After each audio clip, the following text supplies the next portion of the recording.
origin of this idea was the fact that the system is broken, and any honest, open-minded teacher that you can get to talk to you on the subject will tell you that.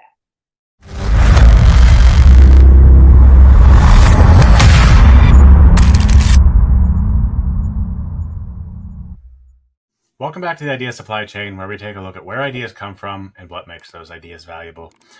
In today's episode, I wanted to share a conversation I had with my friend Jason. Jason is currently on a mission to open up a new style of preschool for his community based on the principles that he and his wife have learned while being part of the education system and seeing firsthand a lot of the problems and struggles. And so he's really looking for a way to help himself and his community out by really improving the education system in an area of the country that needs it.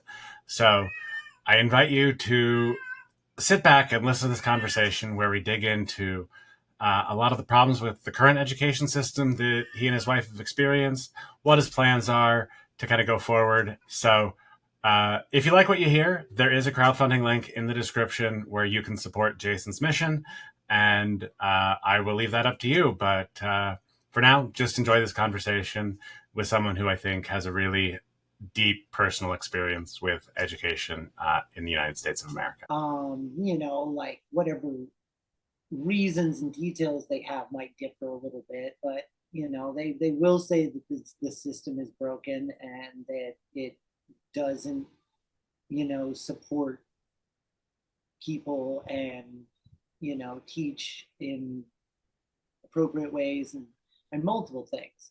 But it's like, without getting into all that, like that's partially where this came from. Was when my wife and I were in the early years of our marriage, like the idea of kids was just like, yeah, we'll do that one day. And she was teaching first grade, and I was working on finishing my degree so I could get a job as a teacher as well. And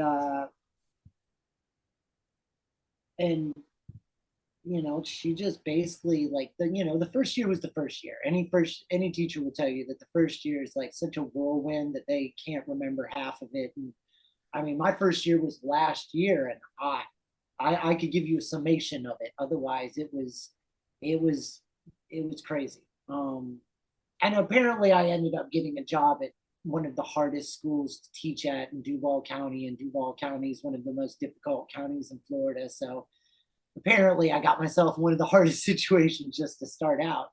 But it gave me a very realistic view on some things. Like there's an autism unit at that school, and they don't like how in the world they have autistic children there, and like the bell doesn't ring on time every day. As an autistic person myself, that drove me insane. I can imagine. Like that school is on lockdown once or twice a month, which completely messes up your schedule. And then on like testing one week a month. And like, once again, that messed with me. So it had to mess with those kids, and it's just like, that was just one of the things. It's like, how do you have an autism unit and then not have the school in good shape? Like that doesn't make sense to have a whole unit for special needs children that are sensitive at a school that has got violence and all sorts of issues. So Kayla was teaching first grade and got to I can't remember, it was in her second or third year teaching. She looked at me one day and she was like, I'm basically a single mother to 17 children for 7 hours of the day. She's like, and depending on how some of these people work and what they do with themselves, she's like, I might be the most consistent adult in some of those kids' life. And I was like, yeah, that totally makes sense. And she's like, and that's not okay. I was like, no, not really. I was like, but I'm like, I'm not Buddha or Jesus. So I'm not going to go around telling everybody what they can and can't do. Especially when like I'm still working on myself. And she was like, well, I at least don't want that for our kids. And, maybe we could teach some other kids possibly, and at least make it make it better for a small group. And like, we talked about the idea of like, some of the private schools and like alternative schools that are out there. And like, it just came down to like, she was such a great teacher and so good with young children. And I had such a passion for it as well. And we knew others that were the same way, that were like, what, like if the decision tree keeps coming to private school or homeschool, like might as well go the cheaper route. But since we're accredited teachers, be able to turn it into a homeschool with other kids and be able to not only provide an excellent education for other children in the community, but also be able to make money, doing what we love to do, teaching children out of our home, developing this model better, because like kids have to be together to learn together. You need diverse types of children to be able to see how this works when we put it into practice and know what to pass along. Because that was part of it, was like when COVID happened, we really like this really ran home, like that part of the system being broken. And then like how many parents like didn't have a clue, and then the ones that didn't, that were at least trying, didn't have much available to them. Mm-hmm. And we're like, like we could come up, we basically were like talked about what we planned again. We're like, okay, we could come up with something that, basically anybody with a college degree and enough caring and whatnot for their kids' education could put into practice. And that's when we started really like hammering out like ideas that we learned over the years and what we felt were the best practices and the best ideas. And it really came down to basically like, if you know anything about education systems, it's in the background, the like bones and the framework of it is kind of based loosely on the idea of classical education, which in its basics starts with grammar, then goes to logic and rhetoric, and emphasizes the language arts, uses basically academic memorization to build certain brain functions and skills and whatnot. And then is very integrated. History is a serious part of it, and so is moral character development and the Socratic method, and structured curriculum that basically repeats every 4 years, in what it's presenting. Like you do some form of like American history every 4 years and some form of world history every 4 years and stuff like that with the kids once they're to a certain age. But like really on top of that is Montessori, Waldorf, and whole child. Mm-hmm. Which all of those emphasize respect and community and collaboration and parent involvement. They're all child-centered in some way, shape, or form, with unique pace and focus on interests and learning styles. Montessori has a lot of great stuff to it, and it's like really the main thing we really started to look towards for our source. But it kind of leaves out a lot of the arts that we love and that we know are so important. So that's where Waldorf comes in, because Waldorf emphasizes the natural world and the delay of technology and no academics at kindergarten and first grade level, and thematic blocks that have art integration and imaginative play in early grades, and a real focus on imagination and creativity and emotional well-being. And then they're all very holistic styles too, and all have a lot of hands-on learning in them. And that's why like Montessori schools are great, because like Montessori, like every lesson has hands-on manipulatives that are specific to the topic or the idea or the theme. Mm-hmm. The whole child really is all about like health and well-being and safe and supportive environments and emotional, social emotional learning. And balanced curriculum. Like all of them really talk about like making sure that the students are children when they're children, and that you're not really like overdoing anything or just expecting them to learn something because they're a certain age or because it's a certain time, or we've been working on this for a certain amount of time. And our whole point here is to basically like find You know, we also have the ideas of STEAM in there as well for later. Like that's I've seen work really well in middle school and high school. And we really see that even our own kids will probably end up being in some form of formal schooling by middle school and high school. Like we could homeschool them at that point, probably, but that's that's a little bit more specified knowledge, and there's people who can teach that better than I can in certain subjects. Right. I'd be a great, I already have been a great middle school history teacher. So I know there's certain things I could teach, but like high level math, I don't know how well I do with that. Some of the sciences I know Kayla would do really well. She's great with English, but ELA, I'm not so hot on that. So it's like as it gets higher, I almost want them to be in a more formal schooling, but at that point it might be a private school or a charter school or Jesus, like 15 years from now, who knows what'll be available by then. Right. And I think one of the things that the education system hasn't adapted to it all yet is this idea that like it's no longer like a scarcity of information in society, right? Like before the internet, like right, you had to go to a book or somebody who knew something, and so a lot of the schooling is designed around this idea that like school like information is something you can't just get everywhere. And now we've actually got the complete opposite problem of there's information everywhere. So how do you actually filter that down into what's important? And the schooling hasn't adapted to that at all. And so like I think, when you're talking even about, not being able to teach certain subjects, the reality is there are world-class experts who are teaching the stuff for free online. Yeah.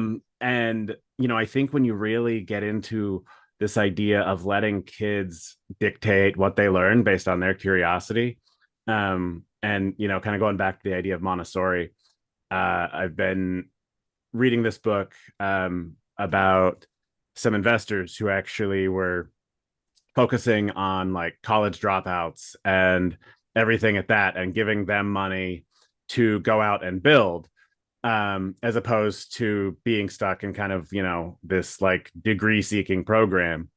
And one of the ideas they had was that like because one of the investors was actually like a former school principal, and so she brought the idea of Montessori, and the thing that she said that stuck out to me was like non-coercive education. And like that's something that just has really stuck with me, because I think we're so focused on trying to make everything, measurable and repeatable for everybody, that we're trying to stuff these kids into these boxes and forcing them to learn stuff that they don't care about. And so that's not information that sticks. But I can tell you from experience that when my kids are interested in something, they're going to go out and learn it, and they're going to learn it way deeper than they would if they had someone telling them what they needed to learn, because the information's out there. They know how to filter it for what they're interested in, because it's just like, oh, like I'm curious, I want to play with that, like I want to do this. And so one of the things I've really tried to foster is this idea of like, yeah, I don't have all the answers for you. Like I have some stuff and like I can help out a little bit, but for the most part, if you want to learn something, go learn it. Like there's nothing stopping you. And And that's an that'll be part of amazing the point of power. this, will be to teach them by like 10, 11, 12 years old how to think critically, how to seek information and find information that is truthful, and in these days and age, even that your source is reputable and things like that. And so that when they do end up going to some form of formal schooling or on the internet, like they can teach themselves what they want to know. Like I like I got raised with this idea that you could only learn if you went to school. And Mm-hmm. then the things I have learned in my 20s and 30s, uh, with a book and some YouTube videos and things like that. Like I fixed a washing machine with a YouTube video. I fixed a Toyota Civic's brake lights being stuck on in park, or I forgot what was the matter with it, but I looked it up. There was this YouTube video and it was like, do this. And I was like, oh shoot, I can do that in 2 minutes. It's teaching sixth graders 11 and 12 years old. And they'd be like, I'd say something, they'd be like, oh, I know what that is. I'm just like, like, and most of them had a nicer phone than me. Yeah, I mean that's the But reality they of were it. always on it. If they weren't talking to each other, they were looking something up, watching a video, doing something. And I had to do that same sort of thing to keep them engaged and to teach them anything, basically. Like, I had to be very animated, very, very talkative, use a lot of videos. So, the information that's available is yeah, it's available, and it's available to everyone on a level. I might, like, I'm a highly intelligent person that, like, teaches myself things and stuff like that, and did when I was a teenager, not with as much, motivation and gusto as I have in the last 10 years, but uh, you know, I did even back then. And sometimes I'm like, what if I would have had a phone and the internet like this when I was, 18, 19, 20 years old? I'm like, I probably would have taught myself some more cool stuff, like I would have probably, I'm like, and I also a few years back had an internet addiction and a social media addiction for like a little while, and like was on the computer way too much, and like, and then I think about teenagers and internet porn. I'm just like, yeah, I think it was a good thing I didn't have a phone back then. Like, I probably kept myself out of trouble more than I did myself, would have done myself any good. Like, the information's available, the devices are available, like, and if you can find the worst stuff, and you can also, I mean, like, I tried to teach the kids a thing about the Chinese New Year one year, New Year, the first year I was there, and some eighth grader just started showing everybody videos about Chinese people eating dogs. So it's like, you can find the worst crap on the internet, and then you can also like teach yourself to, make music, Right. Yeah, that's the thing. Like, that's what we need to really figure out how to adjust in the education system, right? And really figure out a way to integrate technology, because like the thing is, it doesn't matter how good you are at blocking something, a dedicated teenager will get around it. And I say this as someone who was the dedicated teenager to getting around like the school's firewalls and doing all of that. Like, the reality is, they're going to care more about getting around it than any, person at the school is going to be able to, set it up. And the thing that happens is that it only takes one kid to do that, and then they spread it around. And so, it's a matter they of, have a device somewhere up there at the school that is just so they can all airdrop stuff onto it. It's like tucked away somewhere where no one's found it in like 2 years. It's some device plugged in somewhere that like they just airdrop stuff onto. Yeah, yeah. yeah. Oh, I mean, that's it, right? Like, it's I literally for the last 2 years watched kids just like getting around stuff, like right. getting around the law and technology, and and that was part of the reason I decided to start in middle school. I was like, they're probably still tame enough at this point. No. If I went back into the public school classroom, I would definitely go for high school, because I could at least look at them with a little bit more of a you're mature or getting mature now, attitude, where having a bunch of kids that knew things and could, do the things they did that were still really children, that was a bit weird sometimes. Yeah, I can imagine. I've having kids look at you and say they've had a phone in their hands since they were 3, like, which means they've been looking the stuff up we're talking about, information, good and bad, since they were 3 or 4 years old. Like, oh, right. And that's oh, the my best thing, readers, like, though. I'll give them that much.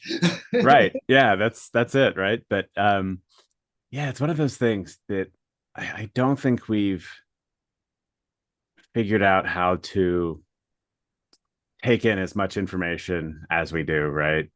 And when it is early on, It's what's not that? natural. Right. Well, Like, in some sense it is, but natural in 1,000 years. But right now we've had high-speed internet for barely one person's like adult lifetime. Right. I think I was in high school when high-speed internet started getting installed in people's homes, like I'm 40 years old now. Like it's been like 22 years, like that's barely long enough to like have had a kid and then be an adult now, right. Yeah. So like, And that's the but thing, it's like also strange to me to have like that been my life where I saw that happen and to now have friends that are those people I'm mentioning that were literally born when high-speed internet became a thing and don't know a world without YouTube and Facebook. when my kids were young, it was funny because they naturally thought every screen was a touch screen. Because like early on, like we did have some, kids tablets and things that they could play on that were touch screens. So like that was just a natural thing. And then it was like, wait, what do you mean? Like some things like you can't touch, and and so it is a completely different lens that they view the world in, right? Because it's all about um kind of like where your baseline is. And I recall, the early days of the internet, um, even doing things like before it was actually the internet, and being able to, connect with people and transfer files and everything. And yeah, it's just there's a completely different way of seeing the world when it's all digital and fast. And I think it really does help with I don't know what that was, but okay. Um, there's a lot of really quick processing that I think can happen, right? And as kids are, flipping through things, like I do think the brain adapts to be able to kind of do some um really quick filtering of like important, not important. Um, but the problem is when things are designed in order to keep people like in one place or anything like that, right? And so one of the things I've really been looking at is how can we actually design systems that don't overstep their bounds and really put that control back into the hands of the individual as opposed to like the big platform. Because the reality is like they have the number of people to dedicate to making sure that people use this app and they use it all the time. And it's something I've been struggling with a bit, even like my own usage of Twitter, because on one hand, like I've met a ton of cool people, I've gotten to exchange like really interesting ideas, I've learned a ton, but I can also I see how it affects me, and I see myself reaching for my phone and just naturally like hitting that Twitter icon first, right? um and so there has been some kind of like personal soul searching of like, okay, well, I'm seeing this happen, like does the cost outweigh the benefits? And I don't know yet. Like that's it, right? Yeah. um and it's so tough. And then yeah, we put these things in front of kids, and without even a second thought.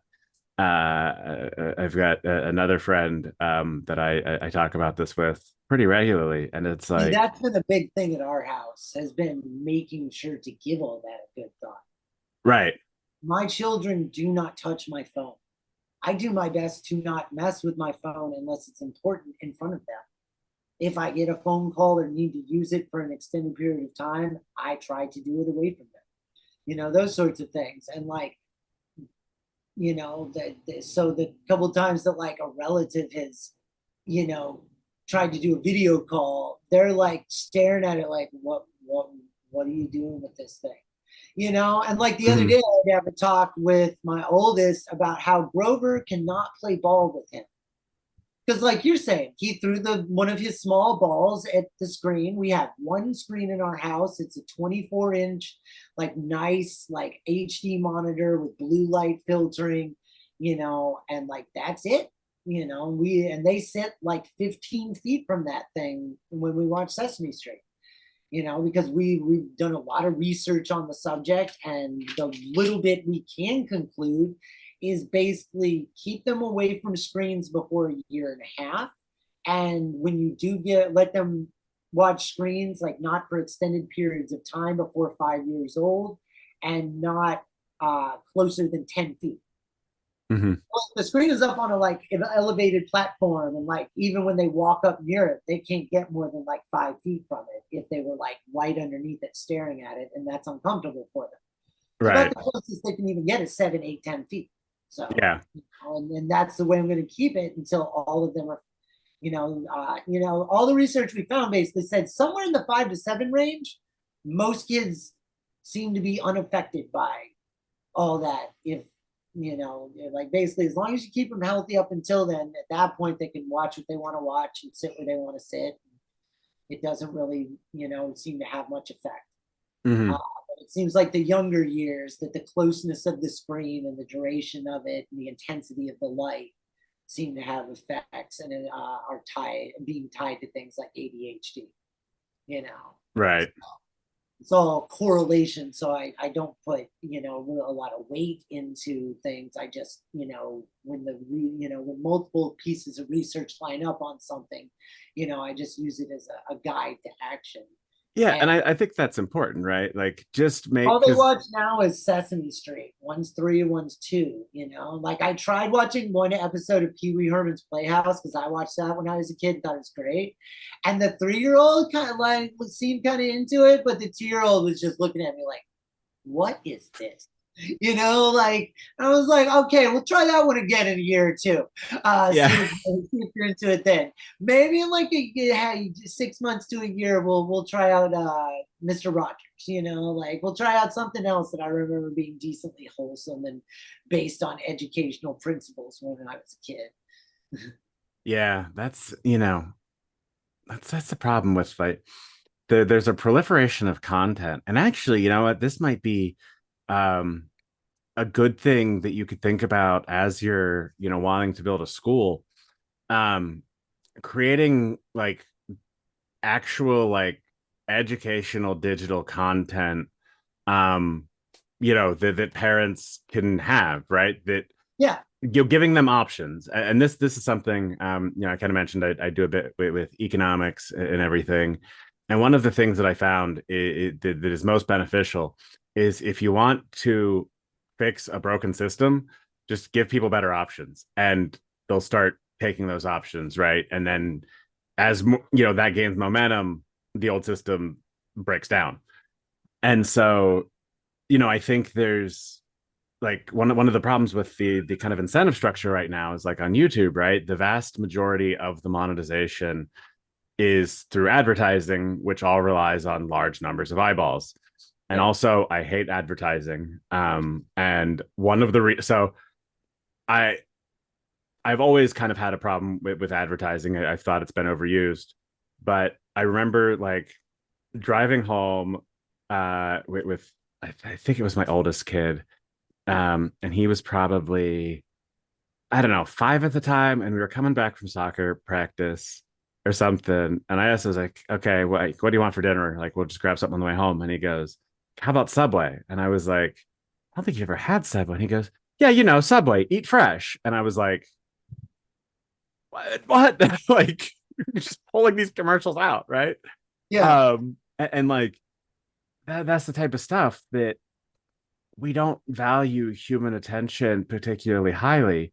We're selling it out for fractions of a cent, but that attention is important. That stuff sticks in our brains. And so that's not a good way to do it.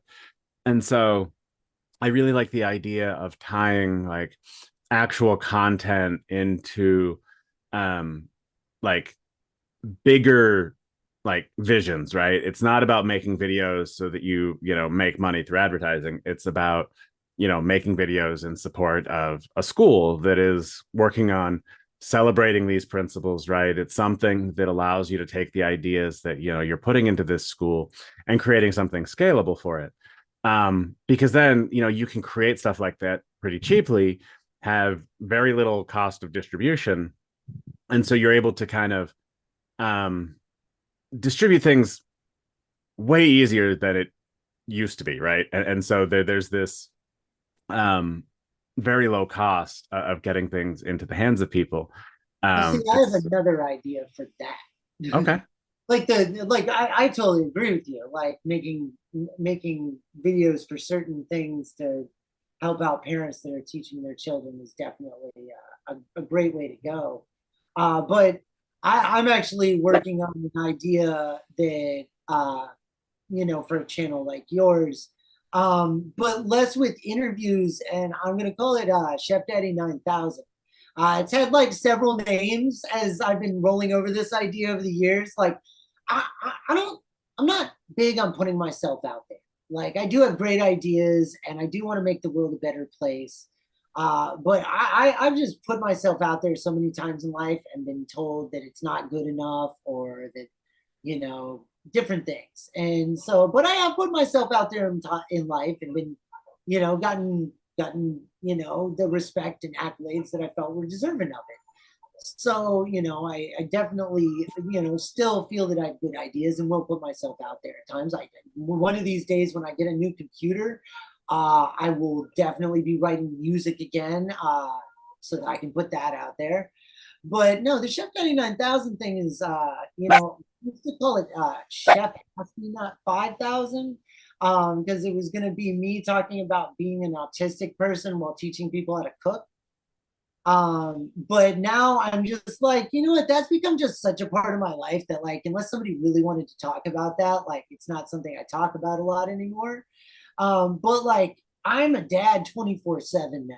And like, I know there's some dads out there that have definitely experienced things that I have, that like, would feel good hearing that, kind of thing. And also, still, I'm a pretty good cook, and I make some really great stuff at home that to me is pretty easy, and I feel it'd be very easy to make videos about it. Because there's a lot of people, like, I know so many people that their parents never taught them how to cook a darn thing. And that's so sad. Like, I had multiple people teach me how to cook over the years, and it was pretty awesome.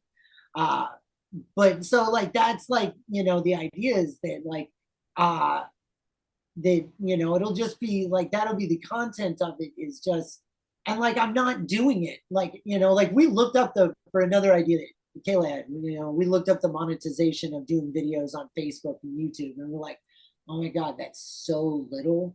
Like, that wouldn't even make a scrap unless you were already famous, basically, and had that much of a following.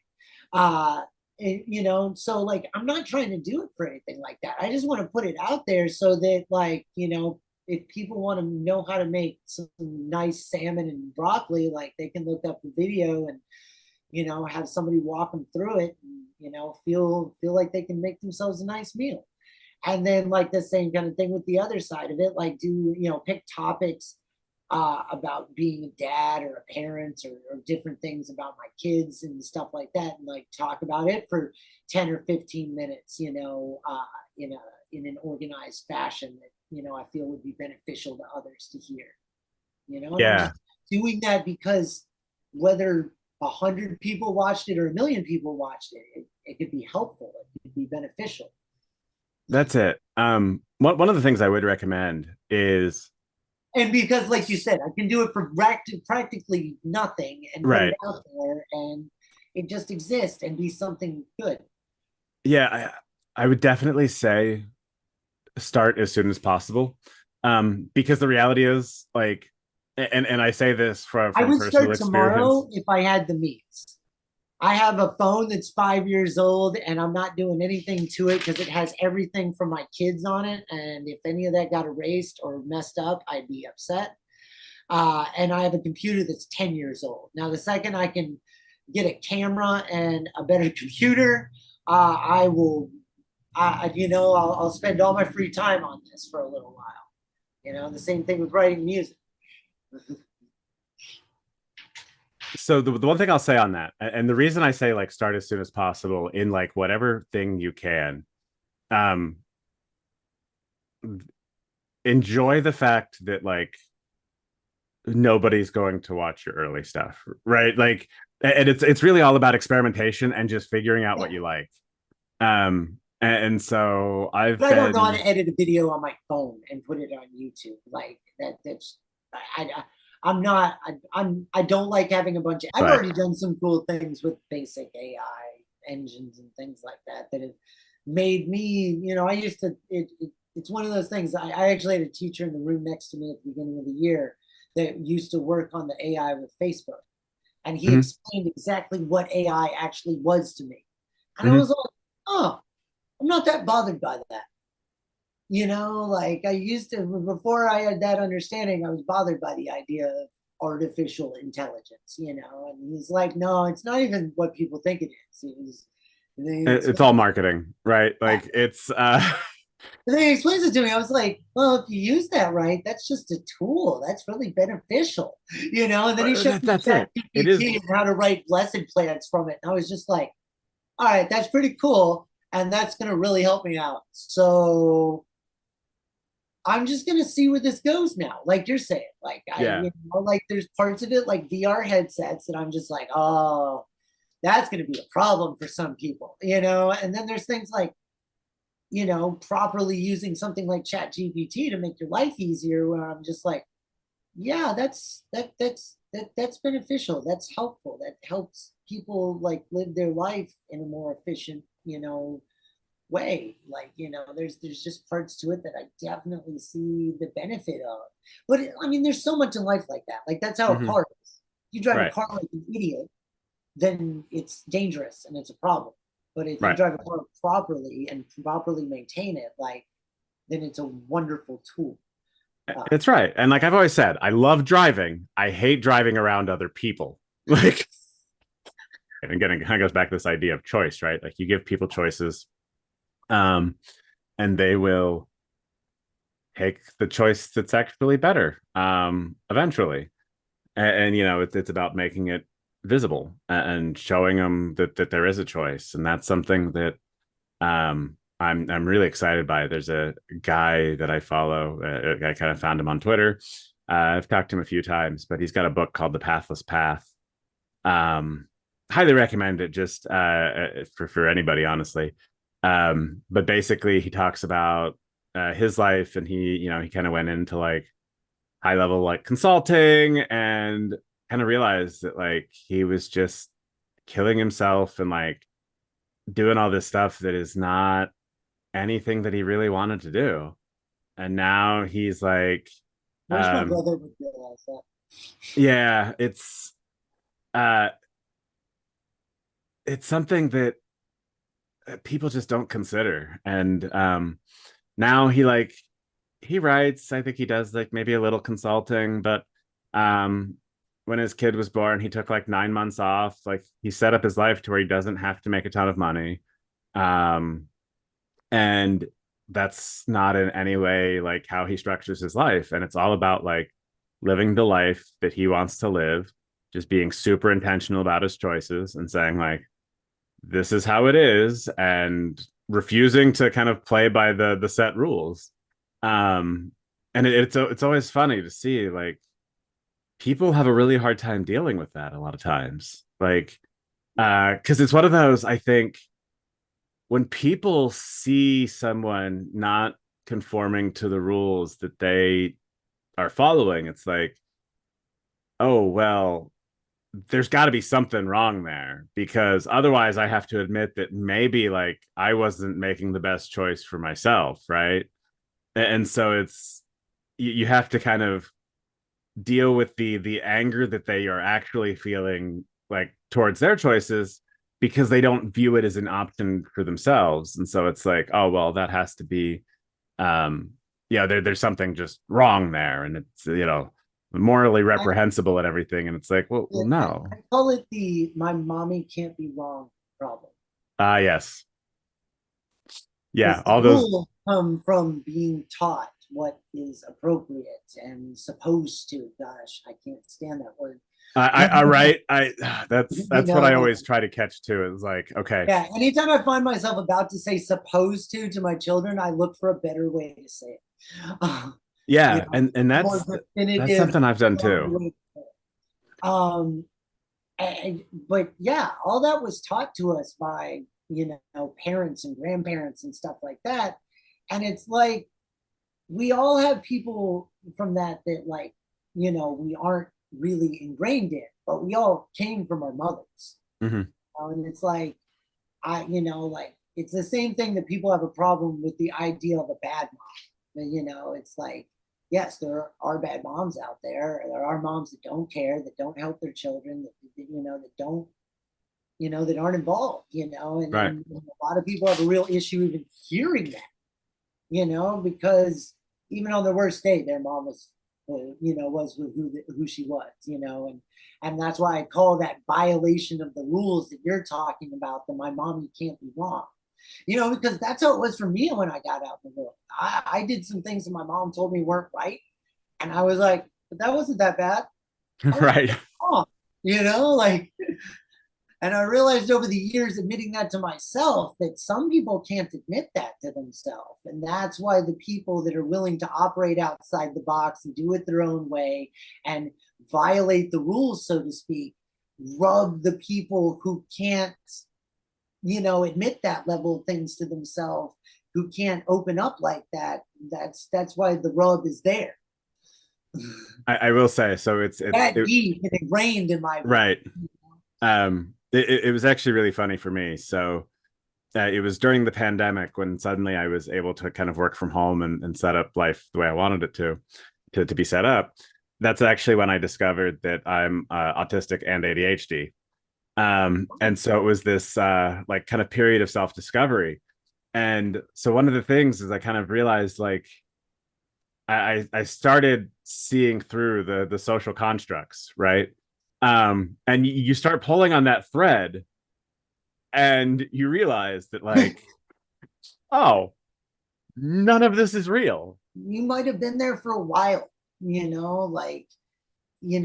so above a certain age, I give a lot of leeway on certain things because yes, they came from a different time and a lot's changed, and some people don't change that fast. Where I look at younger people and I'm just like, no, like you have the information, and like you have the information and the energy to do something with Right. it. Like, Yeah, that's it. And it's, I think it's a matter of we also need to do a better job of like creating space for that self-discovery. yes, Because we live in this world that is like it's so insistent on people being busy all the time. And like the problem is all of the really good stuff happens in the space between busyness, right? And like with creativity especially, and this is something that I'm um just I really explore a lot around creativity, whether it's in coding or writing or anything like that, because that's where humans just do a phenomenal job, right? That's the thing that like AIs will simulate, but there's no understanding there. Whereas like the human element of creativity is like understanding the why, right? And the feelings, the emotions, that piece of it, and having the imperfections. And so kind of in my explorations of creativity, one of the things that's occurred to me is that I really think creativity happens like when like it happens more when you're like at a higher energy state, right? Like, so if you think of yourself as a battery, um when you have like a lot of energy and that energy isn't directly focused into like whatever you're doing, um basically the brain can like lead some of that off into like background processing, right? Like, and just start making these connections. um and that's why I think like creativity, like people think of it in the shower, right? Like your brain's not doing a lot of work processing, it's not expending energy. And so like and same thing like walking, cool, like you can take a walk and not expend a ton of energy.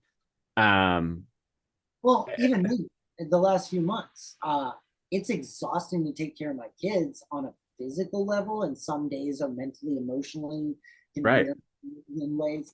But like up until December, I for 2 years was teaching middle schoolers who are high energy and just off the wall all day. And I was teaching them reading the first year and history and civics the second year. And it was just constant information. And then I was coming home and being with my family. So it was nonstop, like you're saying. Whereas there's parts of my life that definitely need some improvement now that I haven't been working, but there's parts of my life that have gotten amazingly better. Like the other day, one of my kids hit me in the face and it didn't bother me. Like in a situation where it normally would have made me lose my temper. Right. And then creativity wise, I've had so many cool ideas just like randomly playing with them in the yard. Yeah. Like I'll write a song with all the sounds that all the toys make. I just an idea that came to me one day, like sitting there playing with some of their toys with them. I'm like, there's like 5 different synthesizers in this room, Yeah. We can make drum sounds with all that stuff over there, the sound of the Duplo blocks falling out is actually pretty cool. And just and so there is definitely a level of me that is like, man, I would really love some security and some stability in my life. So I could, wake up a little more clear-minded and a little more at peace in the morning, those kind of things. But there's also a level of me that wouldn't trade any of this for the world. I spent so much great time with my family, and there are levels of me that, like I say, man, if my rent was paid for the next, no, I won't say if, when my rent is paid for the next 6 months and I have a new computer, like I say, give me 2 months. I'll have a whole season of Chef Daddy 9000. I'll have an album or 2 worth of music, and my kids will be even in better shape, with what they're doing every day. It's, I love the idea of a Patreon. I love the fact that there's a website now that people use in kind of that era, but I like the old school, almost Renaissance level of it. Like a person with wealth, seeing a person of great value and creativity and good ideas and saying, I'm going to basically take care of the basics of your life so that you can blossom. Like the things I would do to meet that person right now. Between my wife and I, we just have notebooks of ideas and things we've talked about. And it's it's time, energy, and resources. We're so bogged down, in a way, it's a loving situation, but it's a lot of work with 3 kids under 4. But it's with better resources, we definitely be able to take better care of ourselves and be able to do more. And then, basically in time, we'd be able to, get a lot more done and be able to turn things into things, And it's just last week I was talking with a group of people and somebody started talking about motivation. And I was like, dear God, I wish the problem in my life was motivation. Creativity and motivation are on an all-time high. The second my bank account meets those, it doesn't even have to meet those. It just has to be good enough to meet the basics so that I can do the cool things that will make this world a better place. And, it's like that. I believe in that. It's like my mindset is make the world a better place. And, so many people are like, how are you going to make money? I'm like, no, you make the world a better place and you just make money doing it. That's it, right? You just live and there's so many people doing that. People might hear me say that and be like, oh, that's a wish-wash. One of the ideas I've been kicking around is the idea of essentially engineering generosity, right? And so kind of one of my core beliefs is that basically finding ways to get people to be more generous. Well, so so I think I'm trying to understand what you mean when you say engineering generosity. Right. So basically setting up systems to, one of the things that I think is really important, and so this is kind of more of the economic principles of it. Money is only useful when it's moving. Yes. Because every time money moves, that's information being transmitted. And so when people don't have the money to spend on stuff, that's actually not creating any information that can then be used to continue the economy flowing, right? And so I actually had a I don't know what to quite call her, like a psychic spiritual woman once, tell me that money didn't want to sit in your bank account, that it feels stale and dead there. But you can't keep it in your pocket because it wants to move and it wants to be other places, and it will push you to spend it. Yeah, and I So mean, like that's almost the same thing you said from right. like somebody who's a spiritual woohoo, like. And so actually that's funny that you say that too, because I do think I have been exploring some ideas from like, kind of the woo-woo side of things, right? Oh, As yeah, someone who's been very there's scientific, some good stuff over there. I think a lot of that stuff is actually like The mathematical ancient stuff principles that's and behind it is science very that true. was recognized, and they just didn't have the right words to describe it, right? And so it's pattern matching and it's pattern recognition, Mhm. with all sorts of just like random words like attached to it. And even with like a lot of the stuff that I do now, like I see the same concepts repeating and I see the same ideas, and they just come about in different ways. But so with money, yeah, I think it only makes sense to be, it's only useful when it's being spent. But the thing is, people tend to not want to spend it because we've created this idea of like scarcity, where it's like, well, I don't know when I'm going, like I could lose my job tomorrow, and then I have to plan for the future really hard, right? Because we don't allow people, like we plan for the existence of companies long term, not people. And my whole thing is we should actually flip that to help people plan the long term, and let companies be the flexible ones, because companies are just collections of people, right? But we Yeah. have this system where it's like all about the individuals looking out for themselves. And because of that, there's a lot of like waste, there's inefficient communication systems. And so with engineering generosity, the idea there is putting people into a stable, abundant environment that then allows them to feel free to give freely, like when they have it, knowing that they don't have to worry because it's all going to come back to them if they do need it. Like it's these very, very like progressively building systems that um, allow Well, people to have that sense of security. And when they see, like when they feel safe and when they see other people being generous, then they're more willing to be generous, knowing that that is something that will take place. And so I really do think that we can create these systems where people feel okay to be generous. And, I actually think it's funny, but I think Mr. Beast is actually a good example of someone who is essentially trying to do that with a lot of the stuff he does. Like, sure, they're kind of from what I know um, about him, yeah. stunts, but like he puts money into good things, which then generates more money, which then he has more money to. And so when people see that, that tends to trigger more and more generosity. So it feels weird because it's like, oh, well, like, is this like a spectacle? And the answer is, doesn't actually matter. It is a good force for the world because he's, putting money out into things that need it. And then people see that level of generosity and then start emulating that. And so I Yeah. really do think it is possible to have things like that are just these systems that do build on each other, but we have to let go of a lot of the egos involved in money. And it's like, Just in general. in general, yes, that's true. Yeah. Because Being individual is beautiful, but when it manifests an ego that has to protect itself at all costs, that's one of the things that's getting in our way. that's exactly it. Right. And then we didn't have jobs, and I couldn't get a job for a while, and then we had a kid, like, and it's just been one thing after another. And like people see me and they're like, man, you're like, I was over this school, and they'd be like, man, you're one of the best teachers here. And I'd be like, oh, it'd be great if I could get a good night's sleep. And, like I actually felt safe and secure in my world. You think I'm great now. Like I'd love to be on 100 and actually show you what I'm capable of.